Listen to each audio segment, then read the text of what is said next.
Oke, baik. Terima kasih Pak Menteri Purubaya. Saya Adi Lukman, Ketua Bidang Industri Manufaktur Apindo.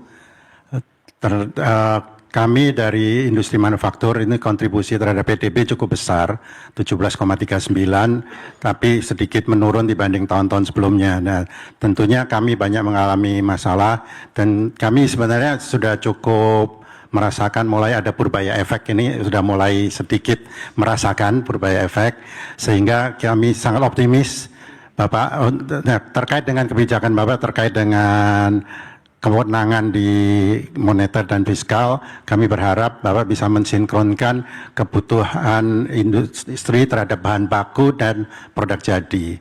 Seperti yang kami sampaikan yang lalu bahwa bahan baku ini semakin sulit diperoleh, kena biaya masuk, sementara produk jadi semakin mudah masuk dan biaya masuknya nol karena kena FTA, CEPA dan lain sebagainya. Nah, tentunya ini perlu kebijakan yang tepat dari Bapak untuk memformulasikan sehingga kita bisa mendorong industri manufaktur ini sebagai kontributor utama di dalam pencapaian ekonomi, pertumbuhan ekonomi 8%. Di samping itu juga kebijakan terkait dengan industri yang akan masuk dengan yang sudah ada. Ya. Jadi kita sangat menghargai ini agar industri yang sudah ada tetap perlu dijaga supaya kompetitif, berdaya saing, dan tapi Bapak bisa mengundang industri-industri baru untuk masuk ke Indonesia dengan mungkin dengan karpet merah, tapi tetap menjaga industri yang ada. Demikian Pak Menteri, terima kasih. Jadi intinya butuh bunga kredit perbankan lebih turun ya Pak ya? Ya. Pak Adi Lukman keluh kesah nih. Curcol, aji mumpung. Curcol Pak. Saya begini Pak. Ya, industri manufaktur kita nggak bisa lupakan. Kalau kita lupakan industri manufaktur, mundur lagi, misalnya share-nya turun terus, kita nggak akan bisa tumbuh di atas 6% kali. Bahkan kalau mau 8%, manufaktur harus didorong. Karena negara maju tuh, suatu negara biasanya negara maju ketika transformasinya penuh, sempurna ke sektor manufaktur. Kita kan setelah krisis berhenti, stagnan, cenderung turun. Tumbuh di atas 5% udah seneng. Biasanya 4% kan rata-rata berapa puluh tahun terakhir. Padahal sebelum krisis itu tumbuhnya bisa double digit, 11% kalau nggak salah rata-rata tuh. Jadi kita mesti hidupkan lagi industri manufaktur, sektor manufaktur, saya setuju.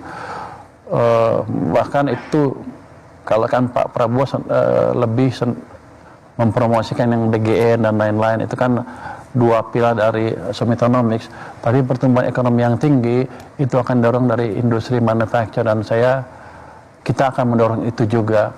Untuk keluhan-keluhan tadi kita sudah buka tuh yang di bottlenecking tadi, nanti Bapak bisa lapor ke sana juga. Saya sebenarnya bisa masuk langsung, tapi kan kalau kebijakan impor kan bukan saya aja, itu ada Kementerian Perdagangan. Jadi itu trik saya, kita buatkan tadi task force tadi supaya saya bisa ikutan ke situ. Di situ saya bisa ikut menekan supaya tadi impor bahan baku kita bisa nolkan, yang bahan jadi kita kerjain sedikit-sedikit lah walaupun kan nggak ada tarif. Mungkin kan non tarif baru juga boleh. Ya. Jadi kita akan perhatikan itu. Yang penting Anda nanti ngasih masukan terus ke kita lewat tim task force tadi, itu terbuka, bisa lapor secara online setiap saat, dan itu kita akan jadikan sebagai salah satu pendobrak keterlambatan hambatan di industri manufaktur dan keterlambatan kita mentransformasikan lebih lanjut perekonomian kita. Terima kasih. Ya, terima kasih Pak Menteri. Baik, terima kasih.